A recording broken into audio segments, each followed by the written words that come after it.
Hello, my name's James. I'm a portrait photographer from Portsmouth in the UK. I welcome you to our studio here at Must White Photography for our latest tutorial video. And we're going to do something a little bit different today. We're going to do something I'm not sure it's going to work, but we're going to find out. We have Hannah here, who is a national boxing development champion, aren't you? Yep, that's her one word again for the seminar. Remember, she can't talk. She's allowed one word. Otherwise, we have to pay her more money. And she's come in today in her training boxing gear. Look at the full gear, the boots, everything like that. But we're actually going to representing Lord Mountbatten Boxing Club. And what we're going to do today is we're going to work with high-speed sync flash. It's a very sort of in-depth tutorial today. Not a lot of actual shooting, not a lot of action, and I don't know if this is going to work because we haven't practiced it, because it's too messy to practice. But we're going to take you through how we've set up the lights here. The concept behind this shoot is that Hannah's going to punch this balloon, which is over here. Have a look at this balloon here. This balloon here is a very technical piece of kit, and it's filled with self-raising flour, which is the only flour you should use for this tutorial. We're not using plain flour, we're using self-raised, not corn flour, not coconut flour, nothing like that, not gluten-free flour. You can only use self-raising flour for this portrait. And what Hannah's going to do is she's going to try and punch this balloon and make it explode. Now, obviously, she's tough, she's got muscles, she works out, but there's no guarantee that she's actually going to make this balloon pop when she hits it. So what we've done is we've employed two things to help us do that. We've employed these glue dots here, and we've employed a drawing pin from this jar. And if we have a look at the boxing glove here, we can see that Hannah's got a drawing pin at the end of her boxing glove. So that's hopefully going to make this balloon pop. And this balloon is filled with flour, so it should explode, and there should be an explosion of flour within shot. We're going to try and get it all in camera. Now, if we were to shoot this at normal shutter speed sync, and the normal sync for these cameras, we're looking at around about 160th of a second. And with the explosion and with the speed of this, I think the particles are going to move a little bit faster than 160th of a second. So we've upped everything to try and get some high speed shutter sync. We've employed 4 lights today. I'll take you through them very quickly. Firstly, we've got 2 lights here, 45 degrees in the background, just on standard reflector caps. One of them with the blue gel, one of them with a pink gel. We're working on the blue background here, so we're working with colours of pinks and blues and purples and that sort of tonality through the shoot. We've got my favourite deep dish octabox up here on an Elinchrom 400, and in this one there is a purple gel. If I turn on the light here, you'll be able to see the purple gel there. So this one's coming through purple.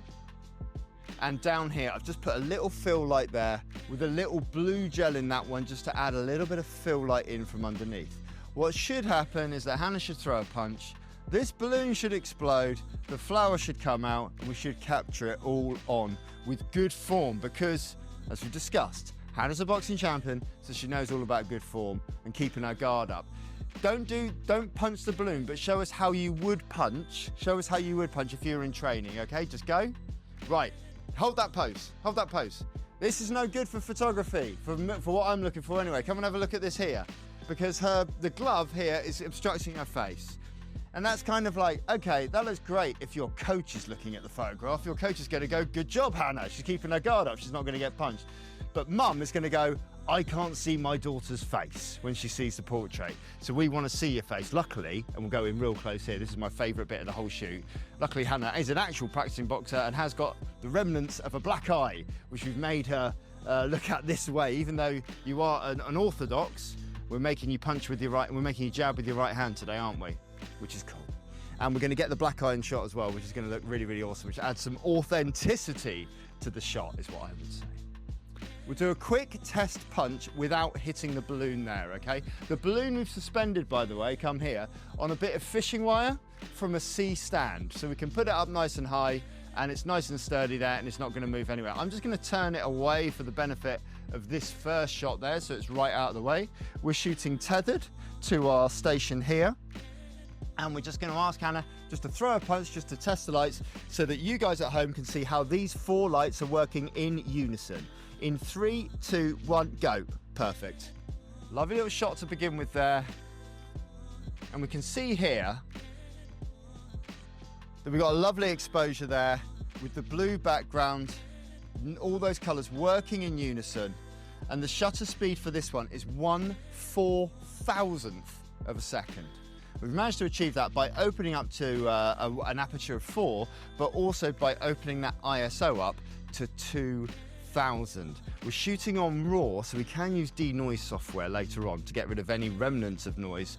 But with these modern cameras, ISO 2000, you can kind of get away with it. It should be okay. So although I know that we'll be able to handle this ISO, I want to make absolutely sure. So what I'm going to do, which is something I've never done on these tutorials before, I'm just going to change my lens. So we're going to take off the 24-105 that only opens up to f4, and I'm going to change it for my 70-200. Pop that on there, and that means that I can open up my aperture to f2.8, and it means I can drop my ISO down by a stop from ISO 2000 to ISO 1000, which is much keener, much more within range of keeping the grain out of the photo and giving us a high quality shot. I'm going to take that same shot again just to make sure that we can get everything in shot. Because we're on a slightly longer focal length, I'm just going to come back into my studio just a little bit here, and I'm still on the 70 there. I can get everything in shot, and we're going to throw a punch. 3, 2, 1, go. And we're just going to see how that one looks now. And it should be exactly the same exposure as the last one, which it is, because we've moved the aperture to be wider, but we've moved the ISO to match it. So actually the exposure level within camera hasn't changed at all. We just made it a little bit better on the quality. Now we're going to bring this round, and I don't know if this is going to work because we've never tried it before. We tried throwing some flour earlier in the studio just to see if that worked. We could actually throw it with our hands. Mum threw the flour straight into her daughter's face. It's true, isn't it? Yeah, it's almost like she did it deliberately. Right, okay, so this is the punch. We're going to settle that balloon, make sure it's nice and still for you, so you've got a nice still thing there. When I'm framing this shot, I know that Hannah, when she throws the punch, is going to move into the shot a little bit there. So I know that I can have her right up on the edge of my viewfinder on the right-hand side, and I know that I'm going to have space around her when she eventually hits. I'm going to try and hit my shutter the moment I hear a bang, the moment I hear the balloon pop, and we should get a nice explosion of flour. And if I do need to be a half a second after that, I'll have another balloon that I'll try for a second go. So we'll see what happens there. On the left-hand side of the shot, though, I am framing for that balloon, and I'm making sure that that balloon is in shot. So what we're going to do is we're going to move it slightly closer to you here, because it's right on the edge of the frame. And I'm worried that when it explodes, the flower will come out here. So I need to give myself a bit of space just here to make sure that everything gets captured in frame. Okay, Hannah, let's go for it. In 3, 2, 1, go. Yes, I told you couldn't punch a balloon. I think it's sharp enough.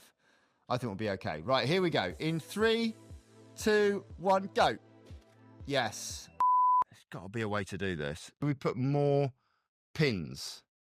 Yeah, potentially. Yeah, let's just do more pins. Okay, so take 2.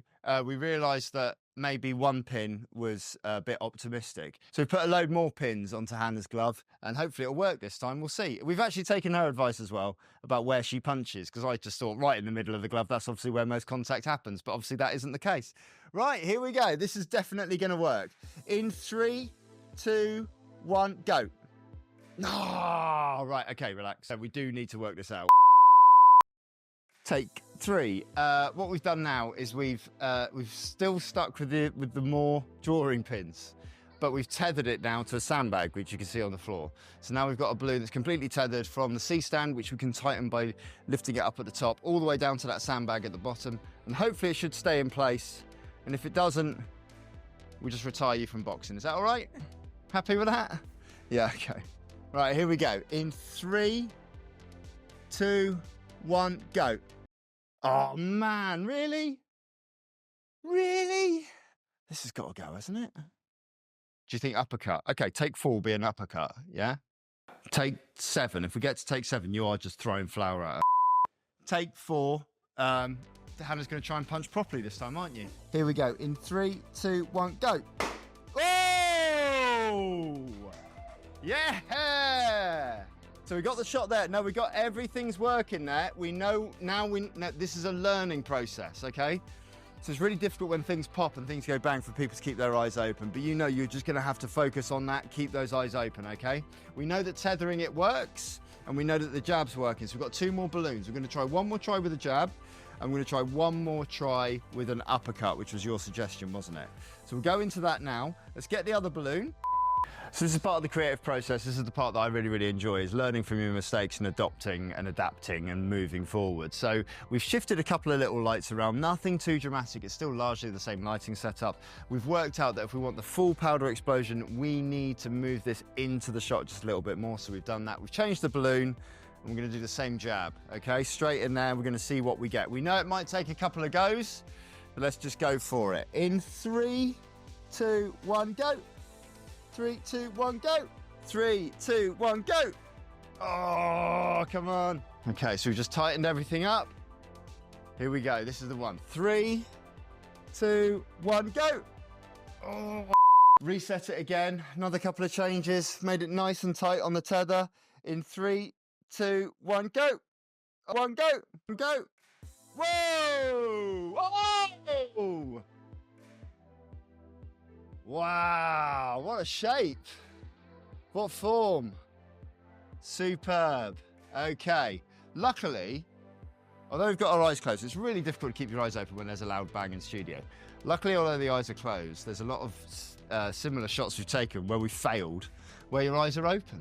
So maybe we can look at photoshopping that later on, having a look at that. That's always an option on this one, but I do want to try and get this right in camera. So we're going to unleash the beast. We're going to unleash your secret weapon, yeah? We're doing the uppercut, all right? One more balloon, we go for it from there.